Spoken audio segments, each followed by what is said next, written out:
Cari amici, siccome questa conferenza sarà in francese, dirò due parole in italiano. Io ho incontrato il professor Monjou di una magnifica visita delle ville palladiane e avevo molta voglia di incontrarlo.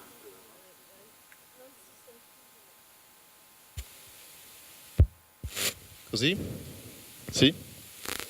Dicevo che avevo ancora molta voglia di incontrare il professor Monjou dopo averlo incontrato nella visita delle ville palladiane e avevo due opzioni: o tornare all'università, ma non avevo più l'età, o allora invitarlo qua, in questa magnifica villa Garzoni, e ringrazio il signor Bertola per rendere questa serata possibile.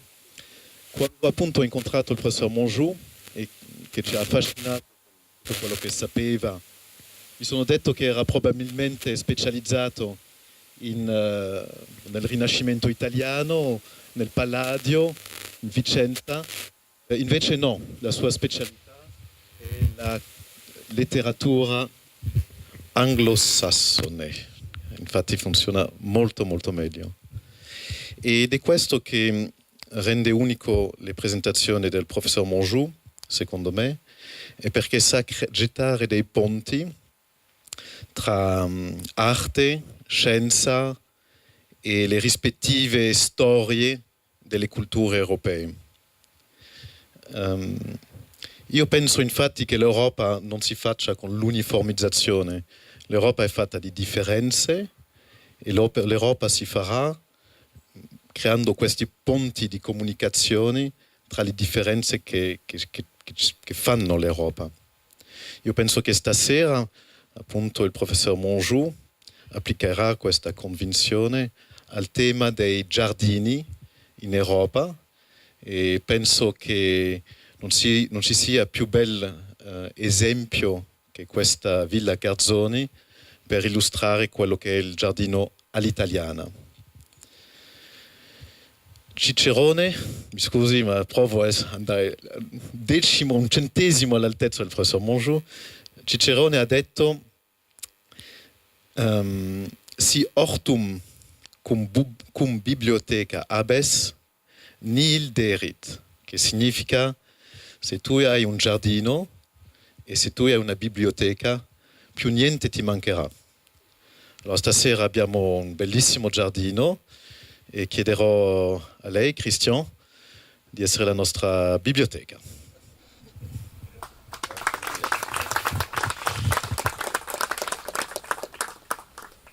Merci Eric et merci à vous tous d'être là. Je vais parler en français parce que je ne parle pas l'italien. Je le comprends et je peux énoncer quelques éléments de livret d'opéra qui vont de Lorenzo da Ponte pour Mozart jusqu'à Francesco Maria Piave pour Verdi, mais ce n'est pas forcément ces choses-là qu'on a envie d'entendre à longueur de temps, surtout si elles ne sont pas chantées. Je vais essayer de parler pendant 1 heure. Si j'ai fini, c'est bien. Si j'ai pas fini, c'est pas grave. Parce qu'après, on va se promener dans le jardin et j'aurai peut-être l'occasion de redire brièvement, rassurez-vous, pour ne pas alourdir inutilement le propos, un certain nombre de choses que j'aurais pu dire à propos des images que vous ne verrez peut-être pas très bien, donc c'est pas grave finalement. J'ai mis là un plan de Versailles qui reste peut-être le modèle absolu du jardin à la française. On peut peut-être dire 2 choses tout de suite à propos de Versailles. Et vous verrez que c'est assez intéressant par rapport à ici. Le jardin converge, disons, si vous voyez bien ce plan, mais je ne suis pas sûr que vous le voyez bien, tout converge vers le château qui est là, et tout diverge du château. C'est ce qu'on appelle un mouvement pendulaire. Tout va vers le château et tout part du château. Et la ligne qui est utilisée est massivement la ligne droite, qui est une ligne abstraite, puisque nous savons qu'en principe, la nature privilégie probablement la courbe, l'ondulation. Et ça, je crois que c'est très important. Le jardin est un dialogue entre la raison humaine et la nature. Et c'est vrai que quand vous vous retournez ici, vous voyez bien que vous avez une superbe ligne droite, et que cette ligne droite, elle n'était probablement pas là au départ, qu'il a fallu la faire. Et donc il a fallu imposer un ordre au réel. Alors, l'image numéro 2 tentait d'évoquer ce que c'est que le plan du jardin à l'anglaise. Je pense, si vous voulez, que de façon assez étonnante, la France et l'Angleterre ont proposé des modèles de jardin au monde, et elles ont proposé ces modèles de jardin en liaison avec l'hégémonie politique qu'elles ont exercée en Europe. La France, disons, à la suite de l'Espagne au XVIIe siècle, et puis l'Angleterre à la suite de la France au XVIIIe, au XIXe. Alors, ne prenez surtout pas ça pour une négligence de l'Italie, mais puis-je me permettre de vous rappeler ici que l'Italie ayant acquis une existence nationale tardive, elle n'a pas pu proposer un modèle national hégémonique de jardin qui s'est répandu dans toute l'Europe. Cela dit, il se peut que l'Italie de la Renaissance soit un modèle de l'Europe à venir. C'est-à-dire que quand les Écossais auront voté leur indépendance, les Catalans aussi, que les Sardes et les Corses auront fait la même chose, on sera peut-être amené à revenir non pas à une monopolarité à la française, tout converge vers Paris et tout part de Paris, mais on sera amené à revenir à une multipolarité de la première Renaissance italienne, pas la deuxième, pas la Renaissance romaine, mais la première Renaissance italienne qui a été largement analysée par une historienne britannique qui s'appelle Alison Cole, qui a merveilleusement montré comment cette multipolarité de la première Renaissance italienne a été à la source de son leadership créatif. C'est-à-dire que nous ne saurions pas ce que c'est que la Renaissance s'il n'y avait pas eu, effectivement, les pôles multiples de cette première Renaissance italienne, entre lesquels les artistes ont circulé, procédant à ce qu'on peut appeler une pollinisation, en anglais cross-fecundation, c'est-à-dire que, par exemple, quand un Antonello né à Messine arrive à Naples, où il apprend la peinture à l'huile de Colantonio, qui lui-même l'a appris de Barthélemy Deck, venu dans la suite de René d'Anjou, de Bruges, et qu'ensuite Antonello repart à Ferrare, que là, il a la confirmation de l'importance de l'huile quand il voit le portrait du grand bâtard d'Est, aujourd'hui au Metropolitan, fait par Roger van der Weyden, et qu'il arrive à Venise et qu'il fait dans l'église de San Cassiano un retable qu'on appelle le retable de San Cassiano, aujourd'hui démembré, et dont il reste quelques éléments à Kunsthistorisches à Vienne, et que Giambellino, le jeune Giovanni Bellini, voit ce tableau, lui qui est complètement sous l'influence de la tempéra de son beau-frère Andrea Mantegna, tout d'un coup il dit « alors je ne plaindrai plus qu'à l'huile ». Et vous voyez, ça c'est ce qu'on appelle la multipolarité, c'est-à-dire que des gens circulent, ils reçoivent quelque chose des endroits où ils vont, ils apportent quelque chose dans les endroits où ils vont, et on est dans des mouvements de nature brownien et pas dans des mouvements de nature pendulaire, c'est-à-dire, encore une fois, tout vers le centre. Alors après, la deuxième Renaissance, la Renaissance romaine, ça marchera de manière effectivement monopolaire et un mouvement pendulaire. Monsieur Buonarroti, Michel-Ange de son prénom, aurait dû faire sa carrière à Florence, mais parce qu'il naît au moment de la deuxième Renaissance romaine, il fait sa carrière à Rome. Le fils de Giovanni Santi, vous savez, auquel Giovanni Santi avait donné un prénom un peu étrange, Raphaël, il est né à Urbino. Et il a appris la peinture en descendant en courant depuis l'atelier de son père, en montant la rue principale pour rentrer dans le palais, la Domus Regia de Frédéric de Montefeltro, et il est tombé nez à nez avec la flagellation de Piero della Francesca. Et il a compris ce que c'était que la peinture. Vous voyez ce que je veux dire ? Ça, c'est fabuleux. Mais ensuite, Raphaël, il a été obligé d'aller peindre à Rome, parce que dans la deuxième Renaissance, on est dans le monopolaire. Pendant longtemps, l'Europe a tenté, bruxelloisement parlant, d'être monopolaire. Là, elle va peut-être être obligée de redevenir multipolaire, parce qu'il y a un certain nombre d'entités culturelles, géographiques, qui demandent une autonomie. Elles demandent à être rattachées directement à Bruxelles et à ne plus passer par les figures de l'État-nation du 19e siècle. Enfin, je ne vais pas sur les jardins, je ne sais pas pourquoi je raconte ça maintenant. Ça n'a rien à voir avec ce que je voulais dire, mais ce n'est pas grave. Bon, voilà. Et vous voyez, ça, c'est un jardin à l'anglaise. Alors, c'est un jardin à l'anglaise qui est en France, à l'Isle-Adam. C'est ce qu'on appelle le parc de Cassan, dont il ne reste rien.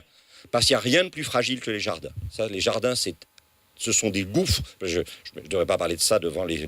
Mais ce sont des gouffres financiers, les jardins. Vous savez que la plupart des grandes familles aristocratiques anglaises se sont débarrassées de leurs jardins au profit du National Trust. Seul le National Trust est capable aujourd'hui d'entretenir véritablement des jardins. Parce que cette lutte pour imposer un ordre fragile et lisible à la nature, évidemment, n'a qu'une envie, c'est de reprendre ses droits. Et donc de re-rendre, d'une certaine manière, illisible le jardin. Et qu'est-ce qu'on ne voit pas, pardon, dans l'image qui est là? On ne voit pas quoi? On voit une multipolarité et on voit une prédominance de la ligne courbe. Celle dont William Hogarth disait « the OG line, the line of beauty and truth », la ligne de la beauté et de la vérité. La ligne courbe est la ligne de la beauté et de la vérité. Et alors, si vous regardez effectivement un plan qui devrait vous intéresser, c'est-à-dire le plan d'ici, tout simplement, de la Villa Garzoni, vous voyez quand même que dans la Villa Garzoni, il y a quand même une sorte de place privilégiée qui est faite à la géométrie et à l'orthogonalité. En ça, Garzoni est lié à Versailles, peut-être d'ailleurs plus sous la forme d'une influence de Garzoni sur Versailles que sur Versailles. Le nôtre était quelqu'un... Les gens croient que le nôtre, c'est une espèce de météore qui serait tombé comme ça du ciel en ayant appris le jardinage quand il était petit. Le nôtre était fils de jardinier, petit-fils de jardinier. Il était au courant de tous les plans des jardins possibles et imaginables qui existaient partout. Donc voilà. Alors ensuite, évidemment, ça c'est très intéressant parce que ça fait partie du plan du jardin. C'est-à-dire le moment où l'ordre renonce à sa suprématie en faveur d'une sorte d'errance et où on sort effectivement de la ligne droite et de l'angle droit pour commencer à suggérer effectivement quelque chose de beaucoup moins rationnel et de beaucoup moins géométrique. Alors, ça c'est fabuleux. Parce que ça, c'est la fin de Versailles. Et vous voyez qu'à la fin de Versailles, vous avez Petit Trianon qui est là, qui est à la française, et tout le reste du jardin de Versailles est à l'anglaise. Donc même la France a été obligée d'accepter le modèle de jardin à l'anglaise, qui était devenu le seul modèle de jardin habitable à l'époque. Alors, c'est probablement le premier des grands jardins à la française, c'est Vaux-le-Vicomte, qui va être l'occasion d'un événement fondamental dans la fameuse nuit du 17 août 1661. Le cardinal de Mazarin, puisque vous savez que la France a souvent été gouvernée par des Italiens, le cardinal de Mazarin vient de mourir.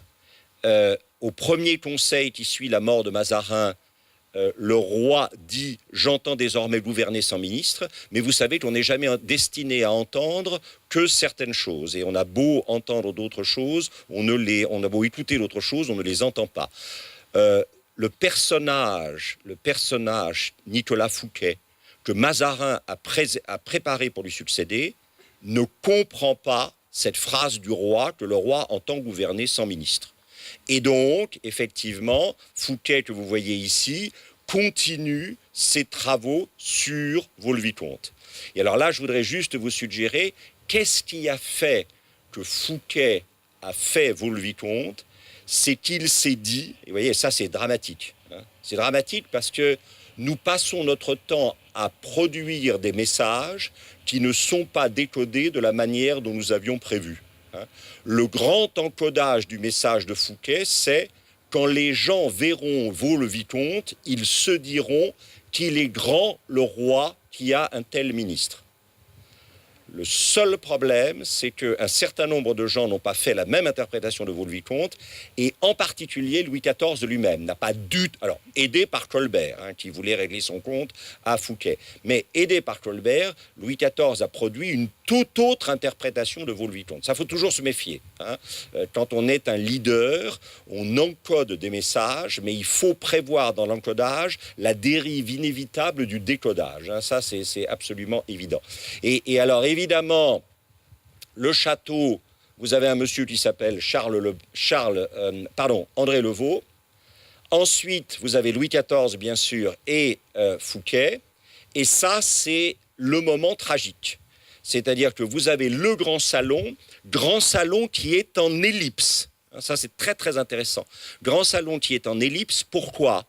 Parce qu'il ne faut pas ignorer que quelques décennies auparavant, à Prague, Rodolphe II de Habsbourg a rassemblé deux personnages fondamentaux, un Danois qui est le plus grand observateur astronomique de son temps, Tycho Brahe, mais qui est nul en mathématiques, donc qui ne peut pas modéliser ses observations. Du coup, exemple merveilleux de, effectivement, recrutement synergique, Rodolphe II convoque un mathématicien allemand qui s'appelle Johann Kepler et il lui donne pour mission de modéliser les observations de Tycho Brahe. Johann Kepler était myope comme une taupe. Donc, ça, c'est ce que j'appelle du recrutement synergique. Quelqu'un qui voit mais ne sait pas calculer, quelqu'un qui calcule mais ne sait pas voir. Et à tous les deux, ils vont produire cette idée absolument terrifiante que, contrairement à ce qu'avait dit Copernic pour essayer de sauver le système, les orbites des planètes ne sont pas circulaires, elles sont elliptiques. Et à partir de ce moment-là, toute l'architecture, y compris l'architecture ecclésiastique, va devenir elliptique. Alors, je n'ai pas besoin de citer devant des amis italiens ça, mais je le redis pour nos amis français qui par hasard auraient oublié. Si vous connaissez évidemment la Salute de Baldassare Longhena sur le Grand Canal à Venise, église votive pour l'exécution d'un vœu pour la préservation de la ville de la peste, tout est elliptique. Et puis alors, vous avez deux exemples absolument fabuleux sur la Via del Quirinale à Rome, où vous avez à 300 mètres d'intervalle ou de distance deux églises, une absolument fantastique par le Bernin qui s'appelle Saint-André du Quirinal, en ce moment fermée pour restauration, et l'autre qui est celle, alors le chef-d'œuvre absolu, bien sûr, de Francesco Borromini, qui s'appelle San Carlo alle Quattro Fontane, Carlino, Saint-Charles aux Quatre Fontaines. Et quand vous entrez dans ces églises, vous n'avez plus de rectangle et vous n'avez plus de cercle, plus de carré et plus de cercle, vous avez une ellipse. Parce que, évidemment, l'ellipse est devenue la structure architectonique du monde. Et vous voyez qu'à Vaux-le-Vicomte, vous aviez le grand salon est elliptique. Et alors, il y a un moment terrible, je ne sais pas si vous connaissez ça, mais vous connaissez certainement ça en France. Il y a ce qu'on appelle Guignol. Alors, vous savez, Guignol, quand Guignol est en train de faire des bêtises, généralement, le gendarme commence à arriver derrière. Et tous les enfants se mettent à hurler en disant « le gendarme, le gendarme ». Et là, on a la même chose, on entend la scène. C'est-à-dire, Fouquet, fin d'après-midi du 17 août 1661, accueille Louis XIV, sa mère et le frère du roi à l'entrée du château. Il les amène dans le salon. Et là, on commence à crier « Attention, tu vas trop parler ». Et effectivement, Fouquet dit « Vous voyez, sire, un jour, sur le plafond de ce salon, Monsieur Lebrun, Charles Lebrun, que vous voyez à droite, peindra la course du soleil ». Et alors évidemment, question de Louis XIV, et là on sent que c'est le début de la fin. Et de qui le soleil aura-t-il le visage ? Et Fouquet répond, mais le mien, sire. Et à ce moment-là, il est mort. C'est-à-dire qu'il n'a pas compris que dans une monarchie en dérive d'absolutisation, la figure symbolique du soleil ne peut appartenir qu'au roi. Tous les autres n'étant que des satellites du roi.